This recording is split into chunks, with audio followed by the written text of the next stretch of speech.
Assalamualaikum, welcome back to my channel Mymoonz kitchen. അപ്പം ഇന്ന് ഞാനൊരു ഡെയിലി വ്ളോഗായിട്ടാണ് വന്നിട്ടുള്ളത്. ഡെയിലി വ്ളോഗ് എന്ന് പറയുമ്പോൾ ഒരു മോർണിംഗ് ടു ഈവനിങ് വരെയുള്ള കുറച്ച് റെസിപ്പീസും കാര്യങ്ങളും ഒക്കെയാണ് കാണിക്കുന്നത്. അപ്പം ഇന്നാണെങ്കിൽ ഇവിടെ നല്ല മഴയാണ്. ഇന്നലെയൊന്നും അങ്ങനെ മഴ കണ്ടിട്ടില്ല. ചെറുതായിട്ട് ഇങ്ങനെ മഴ പാറുന്നു എന്നല്ലാണ്ട് ഇന്ന് നല്ല മഴ, നല്ല ഇടി. അപ്പം അങ്ങനെയുള്ള കുറേ കാര്യങ്ങളുണ്ട്. കറണ്ട് പോകുന്നതിന് മുമ്പ് നമുക്ക് എല്ലാം ഒന്ന് റെഡിയാക്കി എടുക്കണം. വീഡിയോ എടുക്കുന്നതാണെങ്കിൽ കറണ്ട് ഇല്ലെങ്കിൽ ശരിയാവില്ലല്ലോ. അപ്പോൾ വാ നമുക്ക് കിച്ചണിലേക്ക് പോവാം.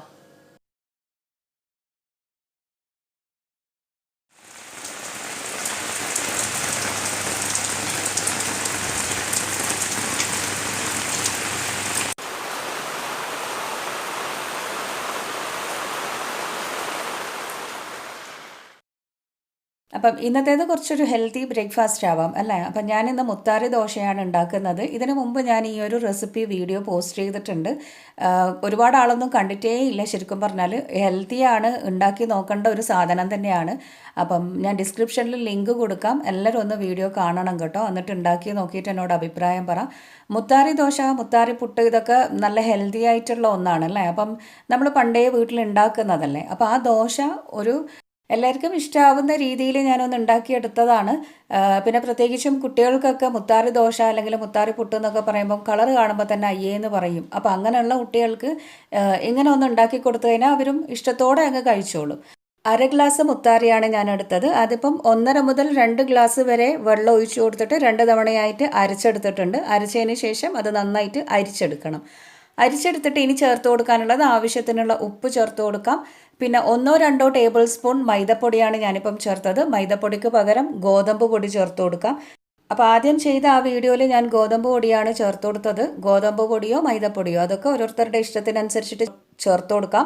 എന്നിട്ട് കുറച്ച് വെള്ളം ഒഴിച്ചിട്ട് വേണ്ടുന്ന കണക്കിന് വെള്ളം ഒഴിച്ചു കൊടുക്കാം. നല്ലൊരു ബാറ്റർ ആക്കിയെടുക്കാം. നമ്മുടെ ആ ഒരു സാധാ ദോശ ഉണ്ടാക്കുന്ന ആ ഒരു പരുവത്തിലുള്ള ബാറ്റർ ഉണ്ടല്ലോ, അങ്ങനെ ആക്കിയെടുക്കാം. ഇനിയിപ്പം നമുക്കിത് ഓരോ ദോശയായിട്ട് ആദ്യം ചുട്ടെടുക്കണം. ബാക്കി റാപ്പിംഗ് ഒക്കെ ദോശ ചുട്ടതിന് ശേഷം ചെയ്തെടുക്കാം.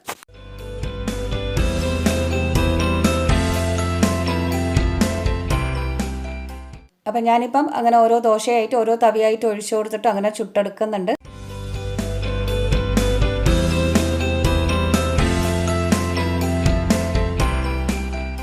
ഇനിയിപ്പം ഇത് ആറി വരുന്ന സമയത്തേക്ക് കുറച്ച് ബട്ടറോ അല്ലെങ്കിൽ ഗീയോ പുരട്ടി കൊടുക്കാം. ഓയിലായാലും കുഴപ്പമില്ല. ബട്ടറോ ഗീയോ ആവുമ്പം ആ ഒരു ടേസ്റ്റ് നമുക്ക് നന്നായിട്ട് കിട്ടും. ഇനി എന്താ ചെയ്യേണ്ടതെന്ന് വെച്ചാൽ സാധാരണ ദോശ നമ്മൾ തിരിച്ചിട്ട് കൊടുക്കുന്ന പോലെ തന്നെ അടിഭാഗമൊക്കെ നന്നായി ആറി വന്നു കഴിഞ്ഞാൽ അടുത്ത സൈഡിൽ അങ്ങ് തിരിച്ചിട്ട് കൊടുക്കാം. അങ്ങനെ ദോശകളെല്ലാം ചുട്ടെടുക്കാം. ഇതിപ്പോൾ ഒരു 3-4 ദോശക്ക് വേണ്ടിയിട്ടുള്ള മാവ് മാത്രമേ ഉള്ളൂ. കാരണം അത്ര ആൾക്കാരല്ലേ ഇപ്പോൾ ഉള്ളൂ. അപ്പോൾ ഒരുപാട് ഉണ്ടാക്കിയാൽ അവിടെ എന്തായാലും ബാക്കി ഉണ്ടാവും. അപ്പോൾ അതുകൊണ്ട് കുറച്ചേ ഉണ്ടാക്കിയെടുക്കുന്നുള്ളൂ. അങ്ങനെ ദോശയെല്ലാം ഞാൻ ചുട്ടെടുത്ത് വെച്ചിട്ടുണ്ട്. ഇനിയിപ്പം ഈ ഒരു പാനിൽ ഞാൻ കുറച്ച് ഗീ അങ്ങ് ഒഴിച്ചു കൊടുക്കുന്നുണ്ട്. എന്നിട്ട് 2 മുട്ടൻ്റെ വെള്ള നന്നായിട്ട് ബീറ്റ് ചെയ്തിട്ട് അത് ഇതിലേക്ക് അങ്ങ് ഇട്ട് കൊടുക്കാം. മുട്ട മഞ്ഞയോട് കൂടിയിട്ട് മിക്സ് ആക്കിയാലും മതി. ഞാനിപ്പം മഞ്ഞ എടുത്തിട്ടില്ല. അപ്പോൾ മുട്ട ഒഴിച്ചു കൊടുക്കുമ്പം ഫ്ലെയിം ഏറ്റവും ലോ ആക്കി വെക്കണം. ചൂട് കൂടുതലാണെങ്കിൽ ഓഫാക്കിയാലും മതി. എന്നിട്ട് മുട്ട ഒരുപാട് അങ്ങ് ആറി വരാനുള്ള സമയം കൊടുക്കരുത്. അതിന് മുമ്പേ തന്നെ എന്താ ചെയ്യേണ്ടതെന്ന് വെച്ചാൽ ഒരു ദോശ ഇങ്ങനെ വെച്ച് കൊടുക്കാം. തിരിച്ചിട്ടിട്ട് വെച്ച് കൊടുക്കാം. ഇനിയിപ്പം ആ ഒരു ദോശ മുട്ടയിലേക്ക് അങ്ങ് പിടിച്ച് നിന്നോളും. ഇനി എന്താ ചെയ്യേണ്ടതെന്ന് വെച്ചാൽ ജസ്റ്റ് ഒന്ന് അങ്ങ് തിരിച്ചിട്ട് കൊടുത്തതിന് ശേഷം ബാക്കി ഓരോന്നും നമുക്ക് ഇതിൻ്റെ മുകളിൽ വെച്ചിട്ട് റാപ്പ് ചെയ്ത് കൊടുക്കാം. അപ്പം ഞാനിപ്പം കുറച്ച് ടൊമാറ്റോ സോസ് ഇങ്ങനെ അങ്ങ് സ്പ്രെഡ് ചെയ്ത് കൊടുക്കുന്നുണ്ട്. കുറച്ച് മയണൈസ് സ്പ്രെഡ് ചെയ്ത് കൊടുക്കുന്നുണ്ട്. പിന്നെ അതിൻ്റെ കൂടെ തന്നെ ചിക്കൻ പൊരിച്ചത് അതേപോലെ നീളത്തിൽ അങ്ങനെ അങ്ങ് വെച്ച് കൊടുക്കുന്നുണ്ട്. ചിക്കൻ പൊരിച്ചത് നിർബന്ധമൊന്നുമില്ല. വെജിറ്റേറിയൻസിന് ആ കാര്യം അങ്ങ് അവോയ്ഡ് ചെയ്തേ. പിന്നെ കുറച്ച് വെജിറ്റബിൾസ്, കുക്കുംബറും ടൊമാറ്റോ ആണുള്ളത്. ക്യാരറ്റ് ഉണ്ടെങ്കിൽ അത് വെച്ച് കൊടുക്കാം. ക്യാബേജ് അരിഞ്ഞിട്ട് അത് വെച്ച് കൊടുക്കാം. അതൊക്കെ ഓരോരുത്തരുടെ ഇഷ്ടത്തിനനുസരിച്ചിട്ട് വെജിറ്റബിൾസ് ആഡ് ചെയ്ത് കൊടുക്കാം. കുറച്ച് മല്ലിയില പുതിനയിലയൊക്കെ വെച്ച് കൊടുത്തിട്ട് നമുക്കിതങ്ങ് റാപ്പ് ചെയ്തെടുക്കാം. അപ്പം നമ്മുടെ റാഗി എഗ് റാപ്പ് ഇവിടെ റെഡി ആയിട്ടുണ്ട്. അടിപൊളി ടേസ്റ്റാണ്. ഒരുപാട് ഹെൽത്തി ആയിട്ടുള്ള കാര്യങ്ങളാണ് റാഗിയിലുള്ളത്. അപ്പം നമുക്ക് ഇങ്ങനെയുള്ളത് ഇടയ്ക്കിടയ്ക്കൊക്കെ കഴിക്കാമല്ലോ. അപ്പോൾ എല്ലാവരും ഈ ഒരു റെസിപ്പി വീട്ടിലുണ്ടാക്കി നോക്കുക. ഡീറ്റെയിൽ ആയിട്ടുള്ളത് കാണണമെങ്കിൽ ഞാൻ ഡിസ്ക്രിപ്ഷൻ ബോക്സിൽ ലിങ്ക് കൊടുക്കാം. അപ്പോൾ എല്ലാവരും ആ ഒരു വീഡിയോ കാണുക കേട്ടോ.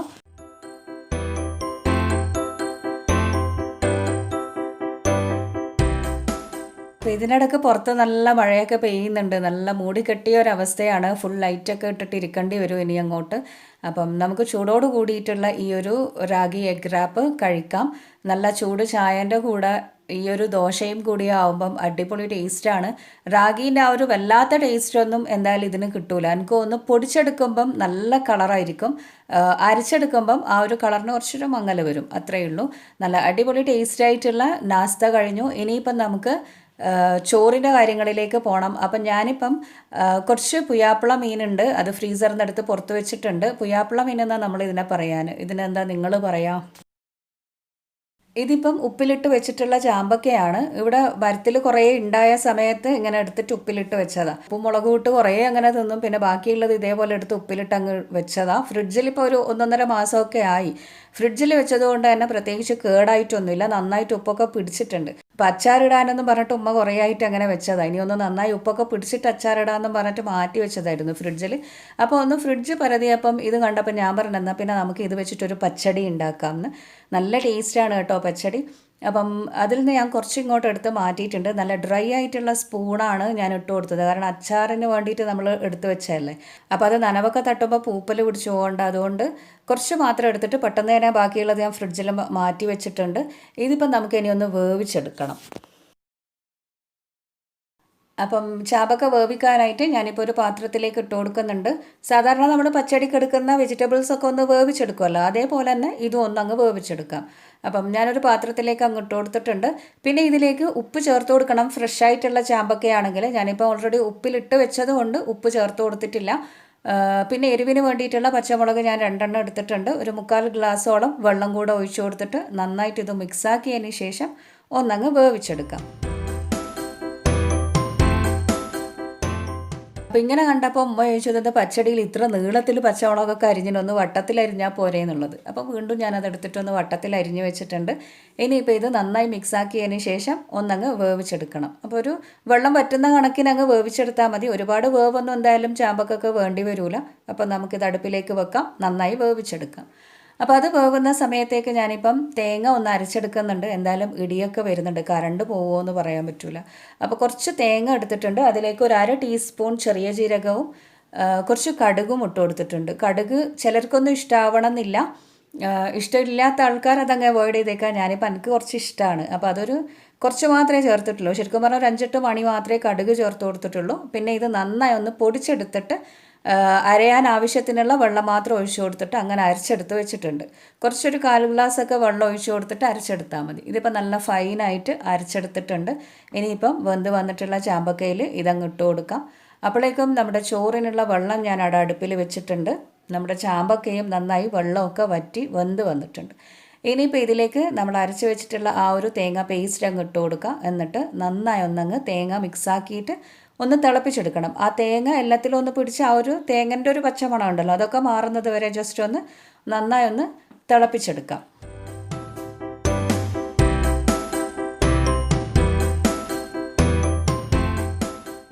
അപ്പോൾ ആ തേങ്ങയും ചാമ്പക്കയൊക്കെ ഒന്ന് നന്നായി മിക്സ് ആവുന്നതിന് ജസ്റ്റ് ഒന്ന് നന്നായിട്ട് അങ്ങ് തിളപ്പിച്ചെടുക്കാം. അപ്പോൾ അതവിടെ തിളച്ച് വരുന്ന സമയത്തേക്കും ഞാനൊന്ന് തൈര് ബീറ്റ് ചെയ്തെടുക്കുന്നുണ്ട്. അപ്പോൾ ആ മിക്സീൻ്റെ ജാറിൽ തന്നെ ജസ്റ്റ് ഒരു 1/4 കപ്പ് തൈരിട്ടിട്ട് ഒന്നങ്ങ് ഒരു പൾസിന് അടിച്ചെടുത്തിട്ടുണ്ട്. അപ്പോൾ തൈര് ബീറ്റ് ചെയ്ത് വെച്ചിട്ടുണ്ട്. ഇനിയിപ്പം ചാമ്പക്ക തേങ്ങയുമായിട്ട് നന്നായി പിടിച്ചിട്ടുണ്ട്. നന്നായി തിളച്ച് വന്നപ്പോൾ ഞാൻ ഫ്ലെയിം ഓഫ് ചെയ്തിട്ടുണ്ടായിരുന്നു. എന്നിട്ട് നമ്മൾ ഈ ബീറ്റ് ചെയ്തിട്ടുള്ള തൈരും കൂടെ അങ്ങ് ഇട്ട് കൊടുക്കാം. എല്ലാം കൂടെ ഇട്ട് നന്നായി അങ്ങ് മിക്സ് ആക്കിയെടുക്കാം. ഇനിയിപ്പം ഫ്ലെയിമൊന്നും വേണമെന്നില്ല, ആ ഒരു ചൂടിൽ തൈരങ്ങ് മിക്സ് ആക്കിയാൽ മതി. അപ്പോൾ നമ്മുടെ ചാമ്പക്ക പച്ചടി ഇവിടെ റെഡി ആയിട്ടുണ്ട്. ഇനിയിപ്പം ഒന്ന് കടുക് തോന്നിച്ചിടണം. അതിനായിട്ട് കുറച്ച് വെളിച്ചെണ്ണയിൽ കടുകും കറിവേപ്പിലയും വറ്റൽമുളകും ഇട്ട് നന്നായി മൂപ്പിച്ചെടുത്തിട്ട് നമ്മുടെ ഈ പച്ചടിയിലേക്ക് അങ്ങ് ഒഴിച്ചു കൊടുക്കാം.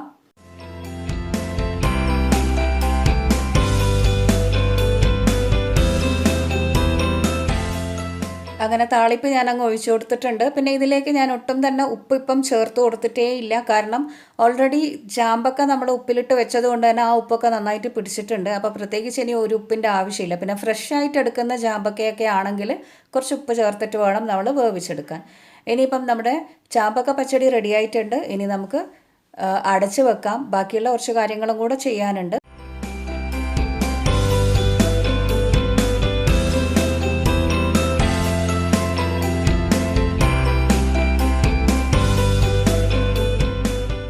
അപ്പോഴേക്കും ചോറ് വെന്ത് വന്നിട്ടുണ്ട്. ഇനിയിപ്പം ചോറൊന്ന് വാർത്തിയെടുക്കണം.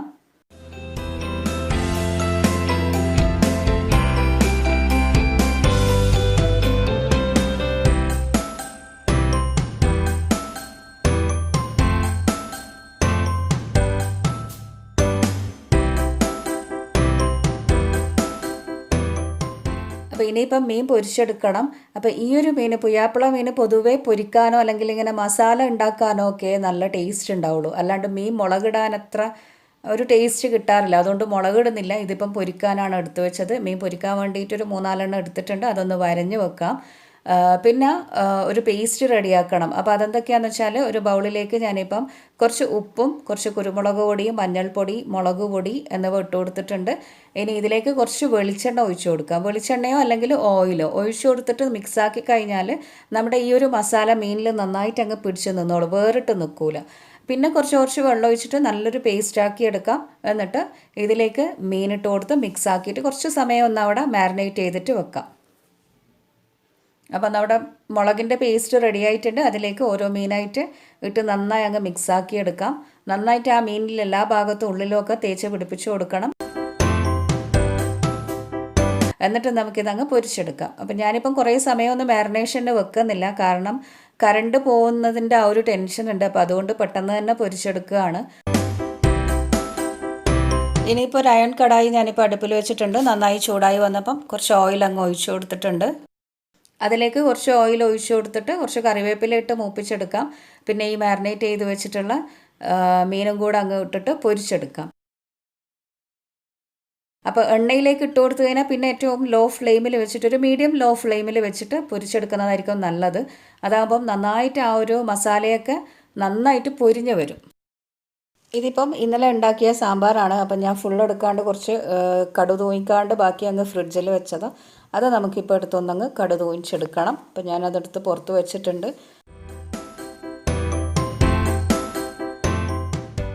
അപ്പോൾ മീനിപ്പോൾ ഒരു സൈഡ് നന്നായിട്ട് മൊരിഞ്ഞ് വന്നിട്ടുണ്ട്. ഞാനിപ്പോൾ അടുത്ത സൈഡും കൂടെ അങ്ങ് തിരിച്ചിട്ട് കൊടുക്കുകയാണ്. ഇനിയിപ്പം തിരിച്ചിട്ട് കൊടുത്തതിന് ശേഷം കുറച്ച് മസാല ബാക്കിയുള്ളത് ഇങ്ങനെ മുകളിൽ ഒന്നങ്ങ് പുരട്ടി കൊടുത്തിട്ട് അടുത്ത സൈഡ് അങ്ങ് തിരിച്ചിട്ട് കൊടുക്കണം.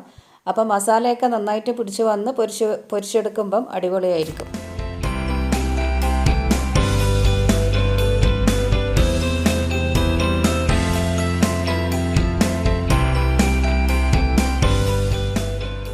ഇനിയിപ്പം സാമ്പാറിലേക്കൊന്ന് കടുക് ഒഴിച്ചിടണം. അപ്പോൾ അതിനായിട്ട് ഞാനിപ്പോൾ ഒരു പാത്രത്തിലേക്ക് കുറച്ച് വെളിച്ചെണ്ണ അങ്ങ് ഒഴിച്ചു കൊടുത്തിട്ടുണ്ട്. നന്നായി ചൂടായി വന്നു കഴിഞ്ഞാൽ കടുകിട്ടങ്ങ് പൊട്ടിക്കാം. കടുകും കറിവേപ്പിലയും വറ്റൽമുളകും ഒരു 2-3 കുഞ്ഞുള്ളിയും കൂടെ ഇട്ടിട്ടാണ് ഞാനിപ്പം മൂപ്പിച്ചെടുക്കുന്നത്. നന്നായി മൂത്ത് വന്നു കഴിഞ്ഞാൽ നമുക്കിതിലേക്ക് സാമ്പാർ അങ്ങ് ഒഴിച്ചു കൊടുക്കാം.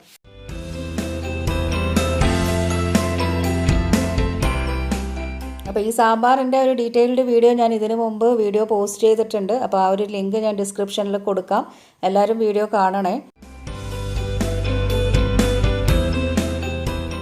ഇപ്പം സാമ്പാർ അങ്ങ് ഒഴിച്ചു കൊടുക്കാം. ഇനി നന്നായിട്ടൊന്നങ്ങ് തിളപ്പിച്ചെടുക്കാം. എന്നിട്ട് ഫ്ലെയിം ഓഫ് ചെയ്യാം.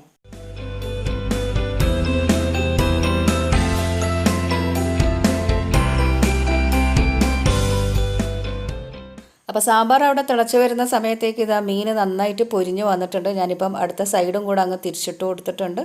എന്നിട്ടങ്ങ് ഫ്ലെയിം ഓഫ് ചെയ്യാം. സാമ്പാർ ഇതാ നന്നായിട്ട് തിളച്ച് വന്നിട്ടുണ്ട്. അപ്പോൾ ഉച്ചക്കത്തെ കറികളൊക്കെ ഏകദേശം റെഡിയായി. ഇനി ചോറ് തിന്നേണ്ട പണിയേ ഉള്ളൂ. പക്ഷേ സമയമായിട്ടില്ല. ഇപ്പോൾ ഇവിടെ 11:30 ആയിട്ടേ ഉള്ളൂ.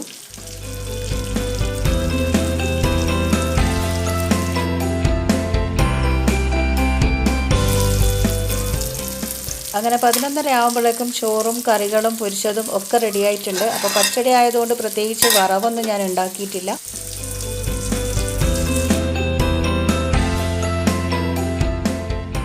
അങ്ങനെ ചോറ് കഴിക്കാനുള്ള സമയമായി. ഞാനിപ്പം പ്ലേറ്റിലേക്ക് ഓരോന്നായിട്ട് അങ്ങ് സെർവ് ചെയ്യുന്നുണ്ട്. നല്ല പൊന്നിയരിൻ്റെ ചോറും സാമ്പാറും പച്ചടിയും പൊരിച്ച മീനും.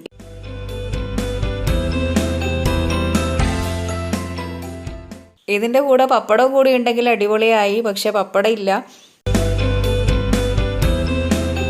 അപ്പോൾ ഇതൊക്കെ ഇലയിലിട്ട് കഴിക്കാനാണ് അതിൻ്റെ ഒരു ടേസ്റ്റ് അല്ലേ. പച്ചടി ഉണ്ടെങ്കിൽ തന്നെ പിന്നെ പച്ചടിയും സാമ്പാറും ഇലയിലാവുമ്പം അടിപൊളിയായിരിക്കും. പക്ഷേ ഇപ്പോൾ ഇല ഒന്നും പറിക്കാൻ പോകാൻ പറ്റൂല, കാരണം അത്രയും മഴയും ഇടിയും ഒക്കെ. അതുകൊണ്ട് പുറത്തൊന്നും ഇറങ്ങിയിട്ടില്ല. അതുകൊണ്ട് തൽക്കാലം പ്ലേറ്റിൽ തന്നെ ഇട്ടിട്ട് അഡ്ജസ്റ്റ് ചെയ്തു. അങ്ങനെ നല്ല പൊരിച്ച മീനും സാമ്പാറും പച്ചടിയും ഒക്കെ ആയിട്ട് ചോറ് കഴിഞ്ഞു.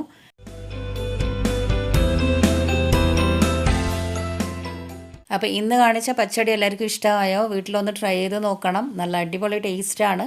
അപ്പം ഇന്നത്തെ ഈ വ്ലോഗ് എല്ലാവർക്കും ഇഷ്ടമായി എന്ന് വിചാരിക്കുന്നു. ഇഷ്ടമായാൽ എന്തായാലും ലൈക്ക് ചെയ്യാനും ഷെയർ ചെയ്യാനും ഒന്നും മറക്കരുത്. സപ്പോർട്ട് ചെയ്യുക. പുതിയ പുതിയ റെസിപ്പീസും ടിപ്സും വ്ളോഗ്സും ഒക്കെ ആയിട്ട് നമുക്ക് വീണ്ടും കാണാം. അതുവരെ keep watching Maimoon's kitchen. Take care and bye. Thank U.